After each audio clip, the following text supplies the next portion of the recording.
Gente boa de Deus, estamos aqui com o reverendo Rafael, nosso reitor do Seminário Teológico aqui da nossa catedral, CETEC, e também o reverendo Marcondes, que é professor do CETEC também. Nosso propósito é conversar um pouco sobre a espiritualidade e liturgia da Páscoa, falar um pouco desse período de Quaresma, todas as dúvidas que existem a respeito dessa época que a gente vivencia. Mas antes de falar de Quaresma, eu queria falar da importância da Páscoa, né? E como isso acontece, o que é que marca a Páscoa, o que é que define a Páscoa, de onde veio isso. E lá nos primórdios, desde a época judaica, quem inventou, por que a gente comemora. Reverendo Rafael. Maravilha. Bom estar aqui, a gente debatendo sobre isso. E o primeiro aspecto que a gente tem que falar sobre Páscoa, Páscoa cristã, é a gente voltar para a Páscoa judaica. Não tem como a gente começar essa série de vídeos, de debates sobre Quaresma, sobre Páscoa cristã, se a gente não trazer a origem de tudo, né? De fato, quando a gente volta lá no Antigo Testamento, quando a gente vê o povo de Deus ali escravo no Egito, surge Moisés como um grande libertador. Deus o escolhe para realmente libertar o seu povo. E a Páscoa, ela marca aquele momento do Pessar, da libertação, da passagem. Páscoa, em hebraico, é um termo Pessar, que significa passagem. A ideia da passagem da escravidão para a liberdade, né? A passagem de um estado de opressão, de um estado de escravidão para um estado de liberdade em Deus. E a primeira Páscoa judaica, de fato, acontece ali com a saída do povo do Egito, aquele movimento de êxodo, movimento de libertação em direção à Terra Prometida. Nesse contexto a gente traz a Páscoa para a tradição cristã, né? A realidade que muita gente questiona é sobre se existe uma ordenança clara no Novo Testamento sobre a gente celebrar a Páscoa. Não tem. Mas como a igreja nasce nesse contexto judaico, era natural que a igreja continuasse celebrando a Páscoa, sendo que com um significado mais profundo. Não era mais o significado de libertação do Egito, mas o significado espiritual, de que Jesus nos tirava do império das trevas através de sua morte como Cordeiro de Deus para o reino de Deus. E aí a igreja sempre continuou celebrando essa A Páscoa ganha um novo significado. Isso, aprofundado. Perfeito. E o que é que define essa data? A data da Porque Páscoa... a Páscoa não acontece, não é uma data fixa, né? A gente percebe que todo ano muda, é diferente. Por que isso? Isso é algo que eu acho importantíssimo a gente trazer para o pessoal, porque há uma confusão muito grande acerca de Carnaval, Quarta-feira de Cinzas, Quaresma e Páscoa. Então essas três, quatro datas, elas se confundem um pouco e a gente tem que trazer essas duas ideias, né? A partir de Moisés, então, sempre a Páscoa era celebrada pelos judeus. Então os pães, o cordeiro, as ervas amargas para lembrar o tempo de escravidão, isso fazia parte do rito judaico anual para a celebração dessa Páscoa. Então, quando a gente olha ali Jesus Cristo, naquela última semana, já dentro de Jerusalém, como os evangelistas eles retratam, a gente está observando ali não uma festa cristã, porque o cristianismo ainda não Jesus existia. foi para Jerusalém para comemorar a Páscoa. Exatamente, né? Jesus era um judeu, seus discípulos eram judeus, eles estavam em Jerusalém para comemorar essa Páscoa judaica. Então não é à toa que na última ceia tinha os elementos típicos de qualquer ceia judaica daquele momento. E é o que ele usa, inclusive, para fazer o que a gente chama de Eucaristia, ou a comunhão. Exatamente. Né? Exatamente. A ceia. E aí, em termos de data, o que é que a gente pode dizer? Aquela Páscoa judaica, ela aconteceu no mês chamado de Nissan. Exatamente no dia 14 do mês de Nissan. O calendário judaico ele é diferente do nosso calendário, do calendário gregoriano. O calendário judaico ele tem meses que acontecem a partir dos ciclos lunares. Então, nós pensamos o nosso calendário, o calendário gregoriano, a partir de meses, 12 meses. Cada mês tem tantos dias. Não é assim que funciona necessariamente no calendário judaico. Então, a cada lua nova inicia um mês judaico. Esse é o pensamento do calendário deles. E aí no mês de Nissan, no dia 14, quando era primavera em Jerusalém, no hemisfério norte, na verdade todo do planeta, e Jerusalém, localizado no hemisfério norte, estava em plena primavera, a Páscoa judaica ela estava acontecendo. Então tudo indica, pelos historiadores, os principais teólogos, que era lua cheia. Então a partir daí, viu-se ao longo da igreja primitiva uma forma de datar a Páscoa. Então foi exatamente em 325 depois de Cristo, no chamado Concílio de Nicéia, numa época que a igreja já existia, mas uma igreja una, não tinha nenhuma divisão denominacional. Então que vários bispos reuniram-se e definiram essa data.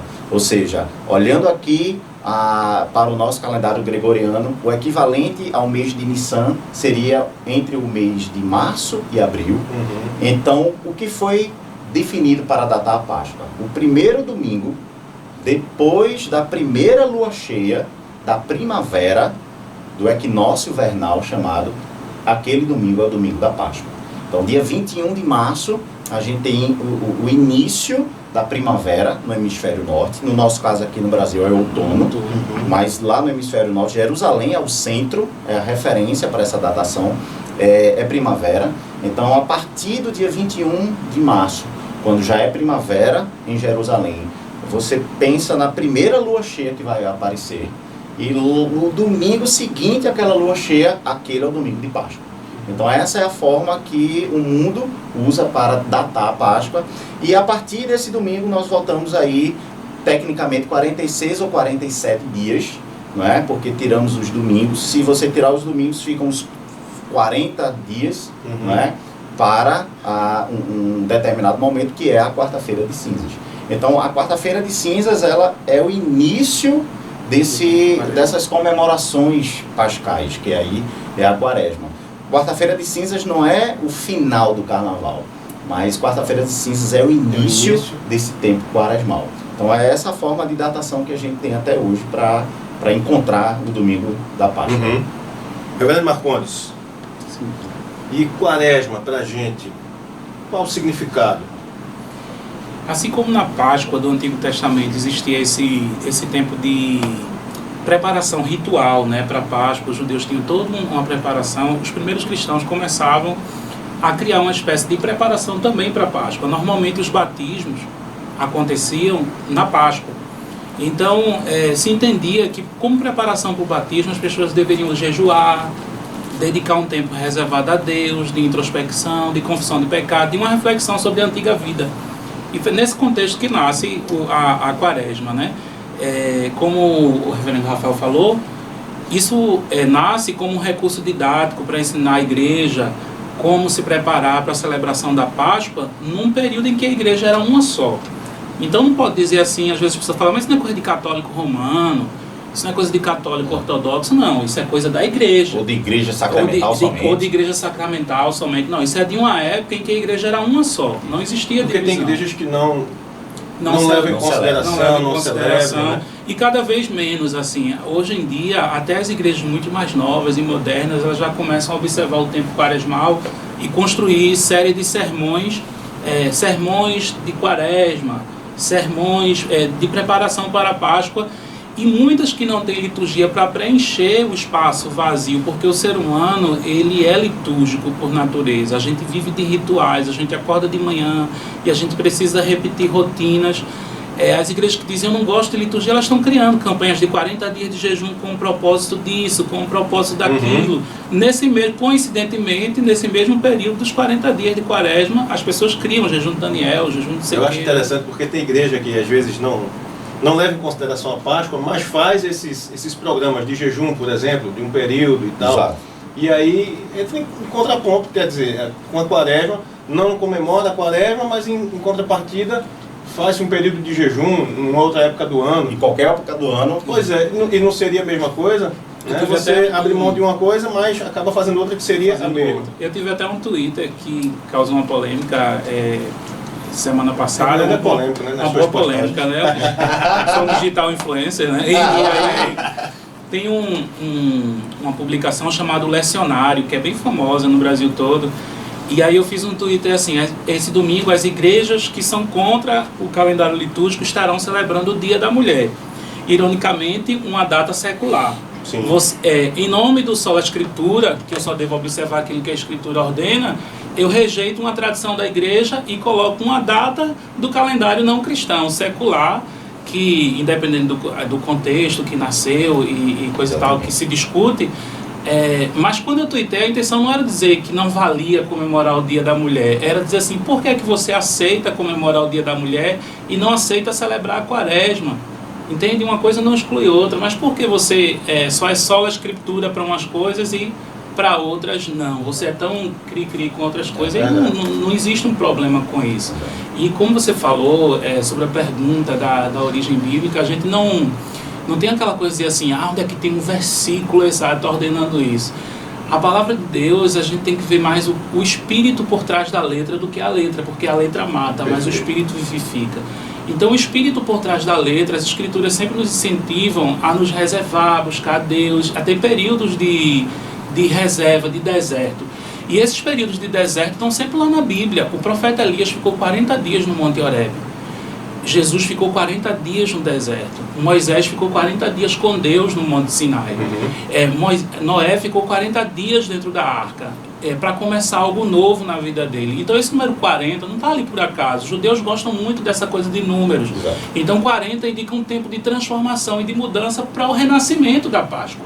É um tempo de se recolher como se fosse um inverno da alma, para que eu aprofunde as minhas raízes espirituais e na primavera, que é o caso lá, a minha vida volte a florescer como na Páscoa. A minha vida espiritual possa ser exposta, mas uma vida espiritual que é exposta, mas que vem do lugar secreto com o Senhor. Acho que é uma confusão que as pessoas fazem, às vezes tendem a relacionar esse período como um período meio de sofrimento, né? Isso. De reclusão, de você não usufruir de algumas coisas, você acaba se podando, se tornando um castigo, né? É muito mais penoso do que uma preparação propriamente, porque a gente entende que a Páscoa é uma festa. Né? A gente vai celebrar, a gente vai comemorar, não é sofrimento. Então, às vezes as pessoas confundem e acabam fazendo desse período um período de sofrimento, né? De abstinência de algumas coisas, e acaba sofrendo para vivenciar um período e parece que só lembram da morte, da cruz de Cristo, e esquecem do motivo pelo qual aquilo aconteceu. Que é a vitória. Que é muito maior, que é a vitória na cruz. O interessante da Páscoa é nós entendermos como cristãos que a gente pode alinhar muito bem, e um movimento de convergência que nos inspira muito, nos ensina isso, a sacramentalidade, a liturgia, com a espiritualidade e com o evangelho.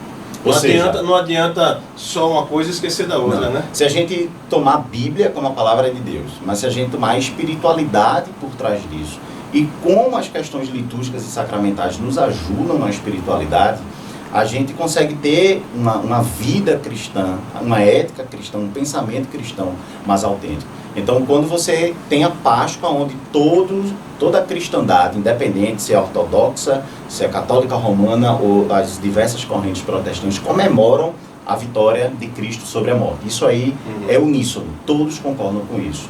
O que nem todas as igrejas praticam é o tempo quaresmal, não é? Claro, ele não está na Bíblia, mas a essência, como foi colocada aqui por Marcondes, está na Bíblia. O número 40, ele traz alusão a isso tudo. Mas a espiritualidade da coisa é que a gente tem que trazer. Ou seja, não é um tempo de sofrimento, mas é um tempo de reflexão. É um tempo onde a gente jejua. Não é que a gente não possa jejuar em outros momentos do ano. Eu fico pensando que, assim, às vezes a gente vai comemorar festa aniversário de um filho, por exemplo. A gente não se prepara para aquilo, a gente vai, aluga um local, a gente começa a comprar as coisas. E tem gente que curte, né? Todo esse preparo. Isso, a gente se prepara para poder comemorar aquilo, para poder fazer. Minha esposa mesmo começa um ano antes, né? Quando termina o aniversário, aí ela já diz assim, olha, vamos se preparar para o ano que vem, como é que vai ser, já pensa no tema. É isso aí. Né? Na ornamentação, na decoração, como é que vai ser, o local. E eu penso que é assim também. Agora sim, eu não descartaria logo essa questão do pesar do coração, porque o calendário litúrgico, ele é disposto de maneira pedagógica, é para ensinar mesmo. Às vezes a gente quer pular logo para a ressurreição, para a celebração. E a gente não quer ir com Jesus até a cruz. E não existe cruz, não existe ressurreição sem cruz. Não existe Pentecostes sem Calvário. Exato. Então, não é que a gente está repetindo a morte de Jesus, mas trazer uma reflexão de que todo aquele sofrer foi por mim e contemplar esses que a liturgia chama de mistérios, essas figuras, quem sabe um filme de Mel Gibson com a família, uma coisa do tipo assim, que realmente traga uma reflexão no meu coração. Jesus teve que passar tudo aquilo pelo meu pecado, inevitavelmente isso traz um pesado no coração, que por fim vai aprofundar a alegria do domingo, sabe? Você fazer esse caminho. E outra coisa também, o jejum, queira ou não, se ele... normalmente a gente vai conversar mais à frente sobre o negócio do jejum, né? Quando você tira uma coisa que você usa esse alimento, aquele tipo de prática, para preencher um vazio do teu coração, uma coisa que te traz conforto, quando você tira ela num período de 40 dias, você conhece muito mais a sua vida interior, porque aí vem um desconforto. Se eu tiro aqui o celular, que eu fico aqui olhando direto, eu tiro ele 40 dias, eu fiz isso uma vez no quaresma. Então começa a aparecer um monte de coisa, o quanto eu sou dependente disso e o quanto isso esconde tanta coisa dentro de mim que não é revelada na ausência disso. É quando isso sai aqui, as coisas começam a se manifestar. Irritação com os outros, impaciência e uma série de coisas. Então, para o povo lá atrás, a carne era importante, né? Por isso que essa questão da carne. Mas talvez hoje não seja nem tanto a carne, mas uma outra coisa aí que mexe com você, que traz um desconforto você tirar nos 40 dias, talvez seja válido, para que você comece a refletir o que é que, além de Deus, está preenchendo o vazio do meu coração. Não é uma coisa em si, mas é o tempo de reflexão, de meditação, de solitude, de você buscar uma introspecção, de ter essa preparação, de refletir sobre a vida. Isso para preparar, de fato, para o momento mais glorioso da fé cristã. Não é? A gente só pode ter essa ressurreição, só ressuscita quem primeiro passou pela morte. Então esse tempo quaresmal é um tempo que leva a essa introspecção. Mas o povo exagera, né? Exagera, né? O sofrimento, tal. Então tornar um tempo sombrio e morto. Talvez por não compreender, né? Talvez por não ter essa compreensão. Os ritos, né? Às vezes essa questão da sacramentalidade. Fazia, né? Minha avó fazia assim, minha mãe fazia assim. A sacramentalidade sem a espiritualidade, ela é mero rito. Vira religião. Então aqueles extremamente sacramentais e litúrgicos que não colocam a espiritualidade, ou seja, significado, que não coloca vísceras, sentimento naquele ato, ele tem somente aquele rito seco. Então ele não come a carne, ele faz o jejum, ele faz tudo certinho. Quando posso poder, ele chuta o pau da barraca. Exatamente. Né? Aí agora eu posso comer de tudo, posso fazer tudo, e a espiritualidade está para além disso, ela nos ensina algo. Ela tem que casar as duas coisas. Bem como uma espiritualidade que só pensa nela e despreza essa veia histórica, litúrgica, sacramental, ele joga fora a quaresma. Que é o que alguns cristãos, algumas correntes de igrejas fazem. Eles desprezam esse tempo, acham que é um tempo qualquer e o colocam de lado. Então a gente tem que equilibrar. E tem gente que diz assim, não é só na quaresma que a gente tem que vivenciar isso. É o ano inteiro. Mas ele nem faz na quaresma, nem faz durante o ano inteiro. Pior de tudo é isso. Pior é isso. Às vezes as pessoas falam isso até com relação ao culto mesmo, né? Eu adoro a Deus em casa. O culto é o dia inteiro, mas a gente precisa ter um dia separado para isso. A gente precisa ter épocas do ano para pensar. Somos seres humanos. O ser humano é simbólico em sua natureza. O ser humano ele é didático em sua natureza. E nós aprendemos e nos desenvolvemos enquanto seres humanos, seja fisicamente, emocionalmente e espiritualmente, quando a gente segue essa ordem de crescimento. E o calendário litúrgico nos ensina isso. Todo ano ele nos ensina a nós refletirmos, morrermos, ressuscitarmos e celebrarmos isso. Isso é o que mantém a nossa espiritualidade viva. Do mesmo modo como todo ano, alguém naquele dia específico celebra o seu aniversário, embora ele viva todos os anos, todos os dias do ano do mesmo modo, mas aquele dia a vida todos ele os celebra. Dias, né? Aquele dia é especial. Há esse dia especial da Páscoa e há essa preparação especial para ela. Isso não pode ser desprezado. Eu queria que a gente também não se sentisse como alienígena, sabe? Assim, em relação às outras igrejas, porque a gente conhece tão pouco das outras igrejas que às vezes a gente acha assim, a gente está sozinho, nós episcopais, né? Estamos sozinhos com o calendário litúrgico. Não, os luteranos celebram também esse tempo quaresmal, até muito mais que a gente. Os metodistas, alguns grupos presbiterianos, a maioria dos grupos presbiterianos fora do Brasil comemoram. O que acontece é que no Brasil a igreja evangélica tem um sentimento anticatólico tão grande, como o reverendo Rafael falou, isso é de antes do nascimento da igreja católica romana, essas comemorações, que tudo que parece com o catolicismo o povo rejeita. E lá fora, por exemplo, aqui no Brasil, você tem uma dificuldade até de ter uma cruz sobre uma igreja. Isso vem da época do Império aqui, que era proibido as pessoas terem. Mas lá fora, até a Assembleia de Deus tem cruz sobre a igreja. Até as igrejas pentecostais e batistas, já vi igreja batista com ícones, vitrais, com arte litúrgica, com celebração do calendário litúrgico fora do Brasil. É um problema de sentimento anticatólico que a gente também não precisa sentir só por causa disso. Existem muitas outras igrejas históricas que celebram isso. Acho que a gente tem que sentir um orgulho bom da nossa história, da nossa tradição, e não se sentir envergonhado. E há muito mais gente que celebra isso do que não celebra. Se nós pensarmos no mundo inteiro, a data, nós ocidentais não valorizamos tanto estações e datas como o povo oriental. Então, quando você olha para a igreja no Oriente e valoriza tanto isso, eles realmente colocam sacramentalidade, colocam espiritualidade nisso. Nisso, a gente, como ocidentais, temos que aprender muito. Senhores, bom demais a conversa aqui. Maravilha. A gente vai estar trazendo para vocês ainda alguns complementos sobre esse assunto. A ideia é que a gente possa debater, trazer vários debates aqui, na verdade, né?